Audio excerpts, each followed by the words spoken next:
Hello, this is your instructor, Don Babst. In this course, you will be drawing on external sources and citing them according to the formatting standards of MLA, which stands for the Modern Language Association. There are many different citation styles. APA, which stands for the American Psychological Association, is another popular style you may encounter. It is the format most favored by programs in social sciences and by programs that don't fall neatly into another category. MLA, meanwhile, is favored by language and arts programs. For the purposes of this course, we'll be using the MLA style. Keep in mind, though, that for another class or publication, you may be asked to use another citation formatting style. Don't worry, many of the general principles of formatting remain consistent across the different styles. Always be sure to look for the specific rules for the style you're being asked to use for a particular project and try to find examples of correctly formatted citations in that style. Now, before I walk you through the steps of citing your sources in MLA, let me urge you to visit the Purdue OWL referenced in our course for a highly detailed look at all MLA citation information. I'll provide more information on that resource later in the presentation. Okay, so let's say I'm writing a paper on the effects of homeowners associations on building community engagement. Before I begin researching, I'll want to have my paper open to my Works Cited page. Then I'll start by going to the OneSearch tool, where I'll also find the Ask a Librarian feature. Ask a Librarian appears to the right of the library page. This is where you can go for specific questions about your research process. But first I begin my research by doing a general search for Homeowners Association. I find this article called Why Not Associate, taken from an academic journal called Housing Theory and Society. There's a full PDF text available. Let's say that I glance through the article and see that it is strongly connected to my topic, so I'm definitely going to give that source a careful read. However, before I do so, I want to find a list of related readings on my topic so that I can decide which I want to spend the most time reviewing. So for now, I'm going to keep searching. But just before I move on, I want to make sure not to lose track of this source, so I'm going to copy down the relevant information for the citation. Clicking on the Cite button, which is under the Save icon to the right of the source, takes me to this pop-up window. Note that on this citation format window, APA is the default, but below APA are several other formatting styles. By looking at the other options, you can see how similar some of the styles are. Nevertheless, for this class, scroll down and select MLA, then copy the citation. Open your paper in progress, and if you don't already have a Works Cited page started at the end of your document, create one. Paste the citation you just copied into the list of sources on that page, making sure to keep them in alphabetical order at all times. You'll notice that when pasting my citation into Word, I have lost some of the formatting from the database. I will need to fix this. In this example, the title of the journal was written in italics in the original citation, which indicates that it is a publication title. However, the italics did not copy over. I will need to make sure the journal title appears in italics on my Works Cited page to let my readers know the type of source I'm citing from. Sometimes the citation will appear all in caps, like this example from Johnson and Peterson that I have already pasted into my Works Cited page. Other times the citation will appear with the author's name written incorrectly. The citation should list the last name followed by a comma, followed by the first name or initial. You'll want to clean that up as well. To identify exactly what should go into a citation, you'll need to visit the Purdue OWL. You'll also notice that there are now different fonts on this Works Cited page. You'll want to use the same font throughout your paper, Times New Roman 12 point, which is a standard font for school papers as well as for professional memos and reports. Here is my cleaned up Works Cited page. But I'm not done. My Works Cited page should use hanging indentation. To use this feature in Word, highlight all your works cited except the header, which should be centered.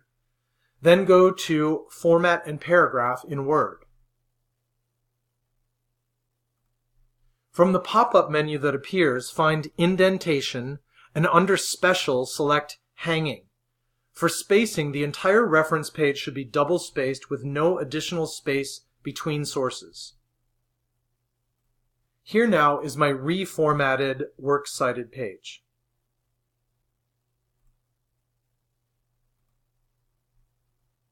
As you add sources to your list, keep cleaning them up so that at the end of your paper you don't have more work to do. If you follow this suggestion, the only thing you'll need to do to your Works Cited page at the end of your paper is to make sure that you have deleted any sources you ended up not citing in the body of your paper. If you wish to list the sources you read during your research yet never ended up citing from, you may create a separate bibliography or additional readings page. However, this is not required in our class. The important thing is that your Works Cited page should only include sources you paraphrased or quoted directly from in your paper. Now, each time you draw from a source in your text, you must have a proper in-text citation in MLA style. Whether it is quoted directly or paraphrased. I'm going to take a quote from another source further down on my list of works cited by Wentz, Road, Lee, Tellman, and Turner. Let's say I'm making a point in my paper about how HOAs help keep the lawns in a community looking tidy. Here's the quote I want to use from my source to back my idea up.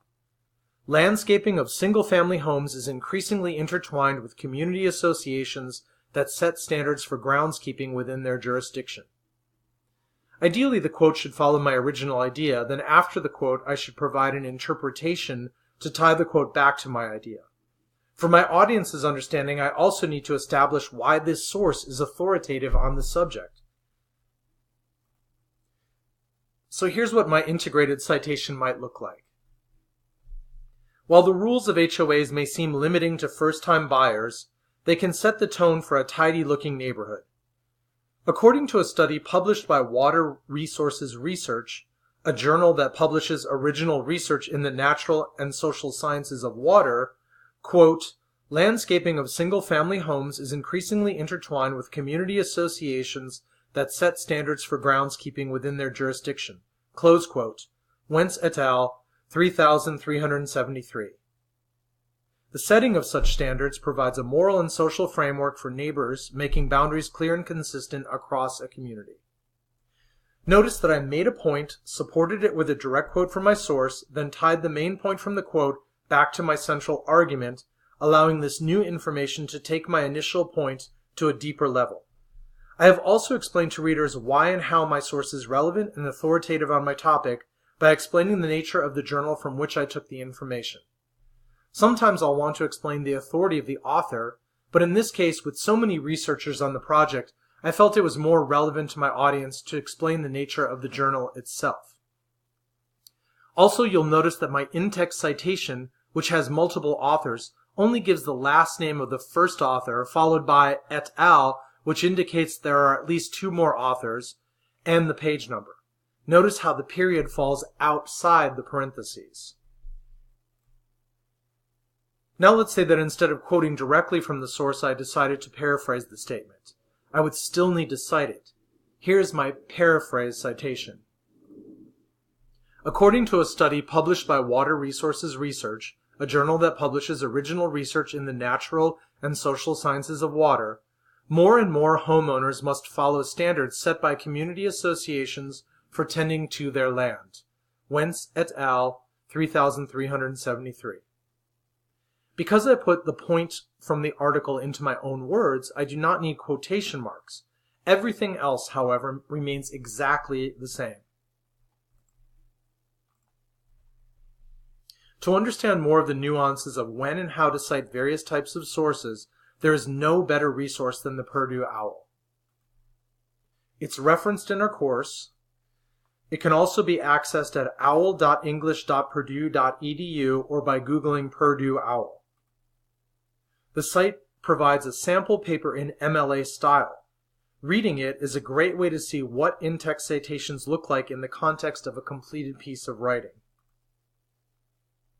Here's how to get started using the site.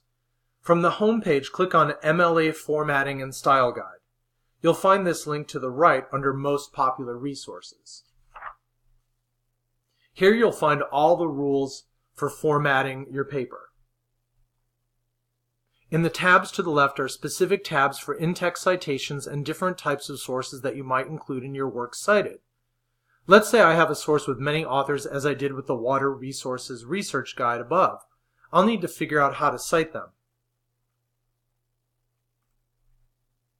Scrolling down on the MLA in-text citations, the basics page, I find the directions for citing a work by multiple authors. I have 5 authors in my example, so I will use the format provided for a work by 3 to 5 authors. Then I can go to the MLA Works Cited page, Basic Format tab. Here I will need to read the directions to be sure I completed the entry for this source on my Works Cited page correctly. Be sure to use the other tabs on this site to research how to cite other types of sources. Also, be sure to download the MLA sample paper and read it in its entirety. There's no better way to understand how to cite sources than to read examples that have used MLA formatting standards correctly.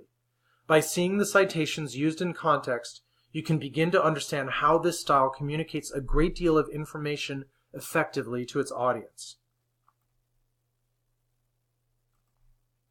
Please note that you must include a citation every time you cite from a source.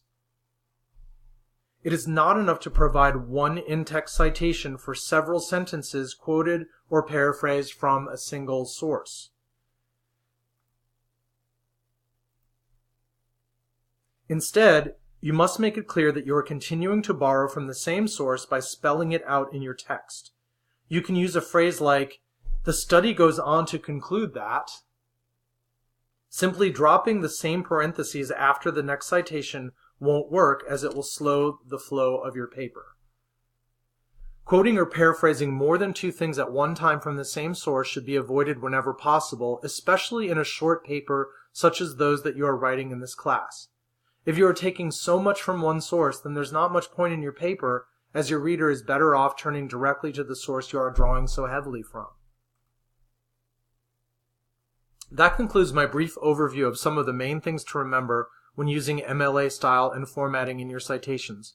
I once again urge you to download and read the entire MLA sample paper from the Purdue OWL in order to fully understand how citations work within the context of a complete paper. In the meantime, stay curious and feel free to use the Ask a Librarian feature for additional support.